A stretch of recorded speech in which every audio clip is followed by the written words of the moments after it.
लालची आदमी की कहानी। एक बार एक छोटे से शहर में एक लालची आदमी रहता था। वह बहुत ही धनी था, लेकिन इसके बावजूद भी उसकी लालच का कोई अंत नहीं था।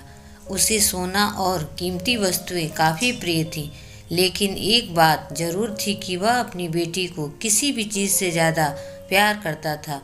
एक दिन उसे एक परी दिखाई दी। जब वह उसके पास आया तो उसने देखा कि पेड़ की कुछ शाखाओं में परी के बाल फंस गए थे। उसने उसकी मदद की और परी उन शाखाओं से आज़ाद हो गई।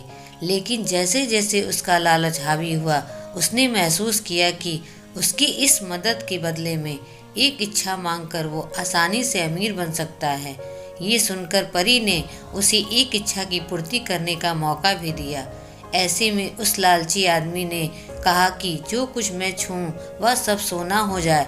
बदले में ये इच्छा को भी उस परी ने पूरी कर दी थी। जब उसकी इच्छा पूर्ण हो गई, तब वो लालची आदमी अपनी पत्नी और बेटी को अपनी इच्छा के बारे में बताने के लिए घर भागा। उसने हर समय पत्थरों और कंकड़ों को छूते हुए और उन्हें सोने में परिवर्तित होते देखा, जिससे देखकर वो बहुत ही खुश भी हुआ। घर पहुंचते ही उसकी बेटी उसका अभिवादन करने के लिए दौड़ी। जैसे ही वह उसे अपनी बाहों में लेने के लिए नीचे झुका, वह एक सोने की मूर्ति में बदल गई। ये पूरी घटना अपने सामने देखते ही उसे अपनी गलती का एहसास हुआ। वह काफ़ी जोर से रोने लगा और अपनी बेटी को वापस लाने की कोशिश करने लगा। उसने परी की खोज की, काफ़ी कोशिश की, लेकिन उसे कहीं पर भी नहीं मिली। उसे अपनी मूर्खता का एहसास हुआ, लेकिन अब तक काफ़ी देर हो गई थी।